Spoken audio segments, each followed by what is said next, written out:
The divorce was finalized on a gray Thursday morning that felt as hollow as the life Lauren and I had been pretending to share for the past year. No courtroom drama, no slammed doors.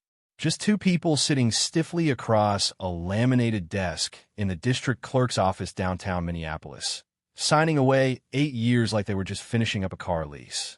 Lauren didn't look at me once. Her signature was quick, confident. I half expected her to flinch, maybe even hesitate at the last line, custody of our son, Jacob. But she didn't. She just slid the pen back, stood up, and said, "Good luck, Trevor," like we'd never shared a life, a bed, a child. I stood there for a second longer than I should have, holding a manila folder with the final terms inside. It felt heavier than it should have. 8 years distilled into assets, visitation schedules, and legal jargon. Jacob was 7, too young to understand anything more than mommy and daddy argue sometimes. I had no idea how I was going to explain any of it, but I told myself this was a clean break, the start of something honest after a long time living in emotional fog. She'd pulled away, and I'd let her. I thought once the papers were signed, the air would finally clear. I couldn't have been more wrong. The next morning, just after 5 a.m., I was jolted awake by a pounding on the front door. 3 hard bangs, sharp and echoing through the house like a hammer to glass. I stumbled out of bed, still groggy, not even bothering with the shirt. I opened the door expecting, hell, I don't even know what. A neighbor? A wrong address? Instead, 3 federal officers stood on my porch, their expressions like stone. "Trevor Bailey?" the lead asked. I nodded, heart already racing. "You're under arrest. Turn around. Hands behind your back." I didn't even get to speak. No questions. No time to think. Cold steel wrapped around my wrist before I could ask what the hell was going on. "You have the right to remain silent." My ears buzzed as they read me my rights. I barely heard the charges.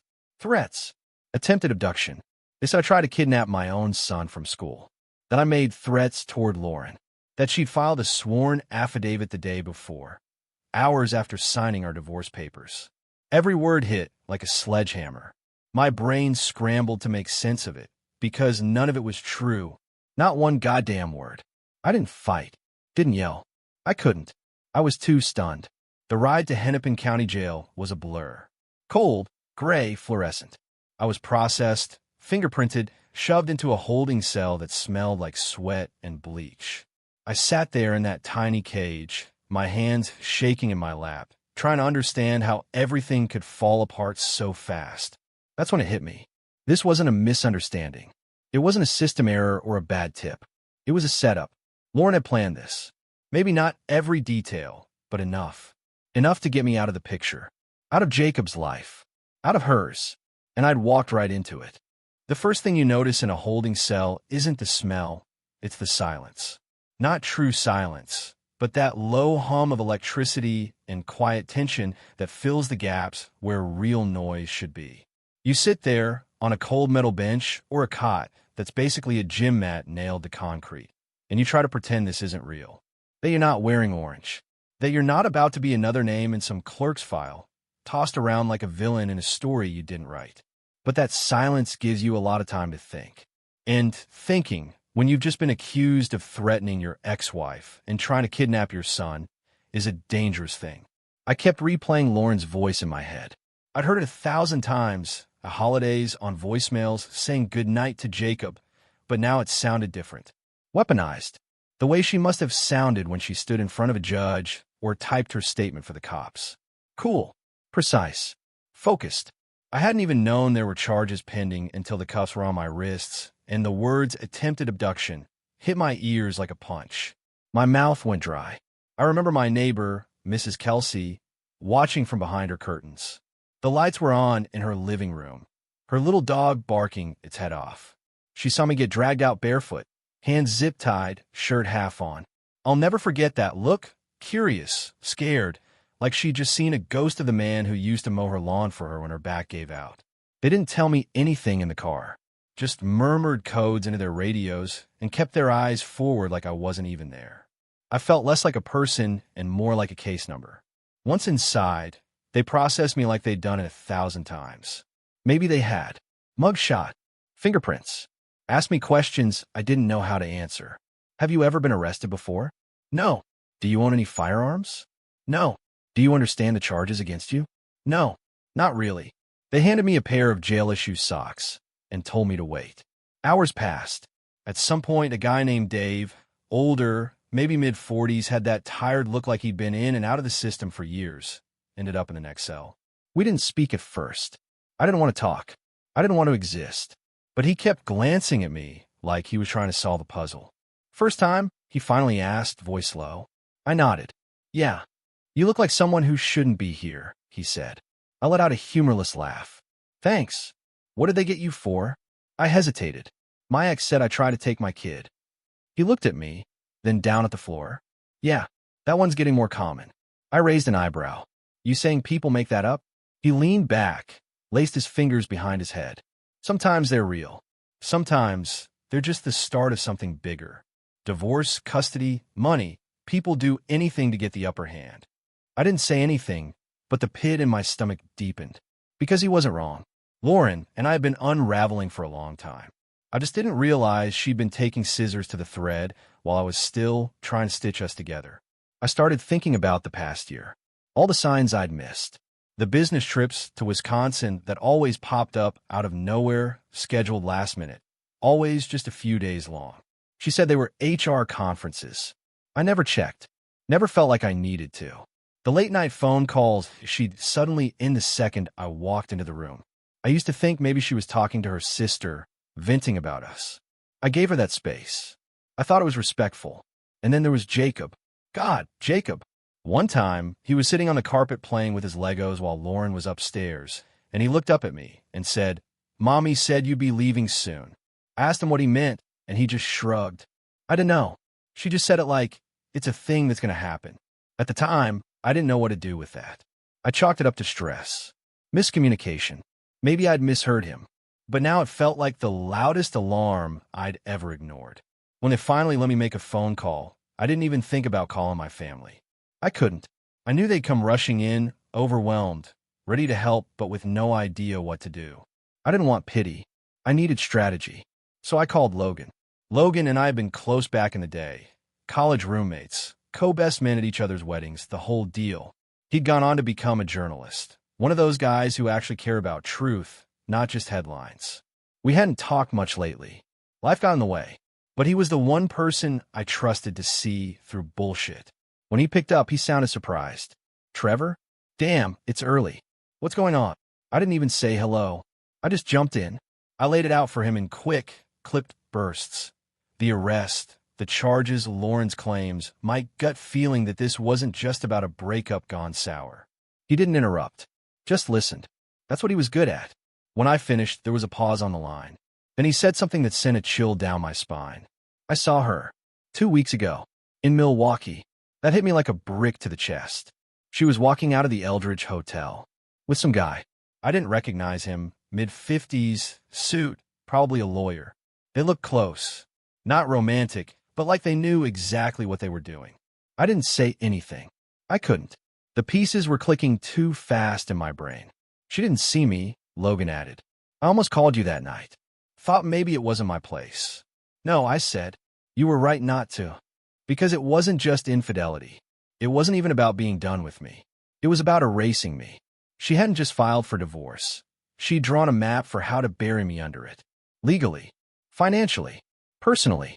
And now, sitting in a fluorescent-lit cell, staring at the scratches on the wall carved by God knows who, I realized just how far she was willing to go. She didn't just want out. She wanted the world to believe I never should have been in her life to begin with. They let me out on bail 3 days later. 3 days that felt like a year. I didn't even hear the officer clearly when he said, "You're free to go." It was Logan waiting outside in his beat-up gray Subaru, drumming his fingers on the steering wheel like he was just trying to stay warm. He'd found the surveillance footage, Milwaukee, Eldridge Hotel, Lauren walking out with a briefcase and a man registered under a different last name. That footage wasn't a get-out-of-jail-free card, but it was enough for a judge to look twice. The story Lauren told? It had cracks now. Still, I walked out with a restraining order stapled to a packet of release documents. I wasn't allowed to contact Lauren. I wasn't allowed to see Jacob. I was barely allowed to exist in the same zip code. And the worst part? The way people looked at me now. Like I was radioactive. When I got back to my place, it felt like I was breaking into my own home. The locks hadn't changed, but everything else had. Half the furniture was gone. The walls looked bare.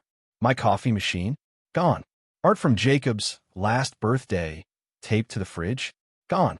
A shoebox of old family photos I thought we'd kept together in the closet gone. She'd gutted it, piece by piece, like she wanted to pretend I'd never lived there. It didn't feel like home. It felt like a crime scene after the chalk outline had been scrubbed off the floor. The next morning, I sat at the kitchen table staring at a bowl of cereal I didn't have the appetite to touch. Logan was across from me, tapping through folders on his laptop. "You sure about this guy?" he asked. "Julian Foster?" "Yeah, he's expensive, but he doesn't miss a thing."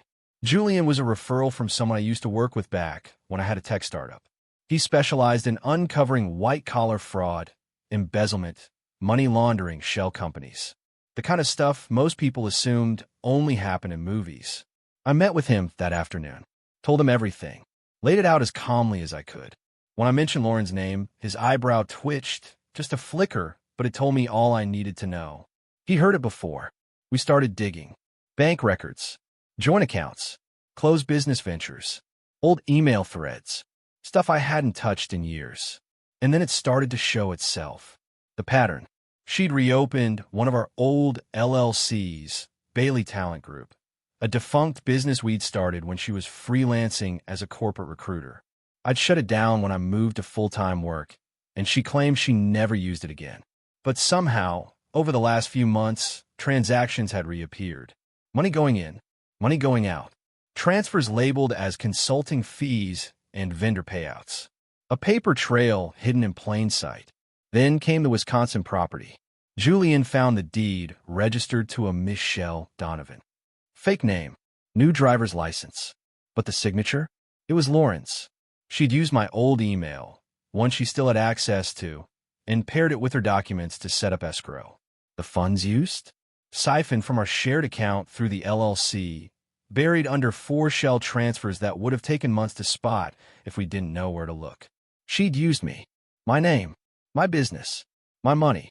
$120,000 gone in 5 months. Just like that. We reached out to a real estate agent tied to the property. Julian posed as an interested buyer and got the agent on the phone. Within 5 minutes, the agent confirmed what we already knew. Michelle? Yeah, I work with her personally. Really sweet woman. Paid up front in cash. Seemed like she was relocating from the Twin Cities. Said she needed something discreet. Wait, you said your name was Trevor Bailey. Julian gave me a look. I nodded silently. The agent paused. That's weird. That's the name on the original inquiry. But she said that was her business partner. Partner. She was erasing me and replacing me with a version of me she could manipulate. That night, I sat in my stripped-down living room with a legal pad in my lap and the kind of fury that burns slow. It wasn't rage. It was colder than that. Calculated. I started writing down names, dates, passwords, transaction IDs. Every step she took, I was going to walk backward and unravel it. If she was going to play this like chess, then fine, I'd learn to play too. She thought she could turn our son against me, claim I was unstable. Meanwhile, she was laundering money through debt accounts and buying homes under aliases. The law didn't know the real Lauren, but they would. By the end of that week, we had enough to request a formal hearing to challenge the restraining order and open an investigation into financial misconduct. The next move wasn't mine, it was hers. And I wanted her to take it, because this time I'd be ready. I didn't sleep the night before the hearing. Not really. I lay in bed staring at the ceiling, thinking about Jacob, wondering if he still slept with his little rocket ship nightlight, or if Lauren had taken that away too. I'd been prepping with Julian for days. Timelines, files, witness names, but none of it felt real until I saw the courthouse looming in front of me like a bad dream in daylight. When I walked through those heavy glass doors, everything slowed down. The marble floors, the squeak of my shoes, the weight of the folder in my hand. I wasn't nervous, I was focused, sharper than I'd felt in months. Because this wasn't just about clearing my name. This was about showing the world, especially my son, that I wasn't the man Lauren said I was. She was already there when I stepped into the courtroom. Black blazer, minimal makeup, that same expression she always wore when she was trying to look like the smartest person in the room. She didn't glance at me, not once, but I saw the moment her posture shifted, just slightly, when she caught sight of the folder I was holding. Julian leaned in and whispered, "You ready?" I didn't answer. I just nodded. The judge came in, called the room to order. Lauren's attorney went first. Spoke calmly, too calmly, like this was a slam dunk. He recited her claims like scripture, how I'd allegedly threatened her, shown up at Jacob's school uninvited, how she feared for her safety and Jacob's well-being. It was all clean, scripted, like a PowerPoint presentation with no real heart. Then it was our turn. Julian stood, handed over the packet of exhibits we'd prepared, and spoke in the calmest voice I'd ever heard from a lawyer. "Your Honor, what we have here is not a custody dispute. It's not even a case of post-divorce tension. What we're dealing with is a systematic attempt to defraud, mislead, and erase my client." He laid it all out, in order, a timeline of lies, the Wisconsin property, the fake name, the LLC transfers, the funds traced back to our joint account, screenshots of emails, voicemails where Lauren referred to Michelle Donovan in passing, slips she probably thought were harmless at the time. Then the big one, the real estate agent, on video, identifying Lauren as the woman who claimed to be Michelle and stating, under questioning, that she had described Trevor Bailey as her business partner who'd gone dark but left everything in her hands. The judge's face shifted just slightly. A flicker of something, maybe doubt, maybe interest, but it was the first time since I walked in that I saw a crack in the wall. Then Julian brought up the footage Logan had secured. The Milwaukee hotel. The lawyer Lauren met there, it turns out, was not involved in our divorce proceedings, but in setting up corporate shelters tied to shell companies. And then, icing on the cake, Julian read out loud a series of texts Lauren had failed to scrub from her old tablet, which I still had access to. One in particular, sent to a contact labeled MD. He'll never see it coming. Once the restraining order's in place, I'll have control of everything. I just need 2 weeks to make it clean. That was the moment everything shifted. Lauren finally spoke, her voice sharp, brittle, like glass under pressure. That's taken out of context. The judge raised an eyebrow. Would you like to provide the correct context? Her lawyer tried to object, said it wasn't verified, but it was too late. The tone had changed. The courtroom wasn't leaning her way anymore. The foundation she'd built, the confident narrative, the protective mother act, it was unraveling. Fast. The judge recessed for 15 minutes. When we returned, the temperature in the room was different. Even the bailiff stood a little straighter. Then the judge spoke. "I find the original accusations brought against Mr. Bailey to be unfounded and malicious in intent. Furthermore, the evidence provided strongly suggests an orchestrated effort to manipulate both this court and the legal systems intended to protect children and victims of domestic abuse." Lauren's expression didn't change, but her hand tightened around the edge of the table. Then came the part one didn't see coming.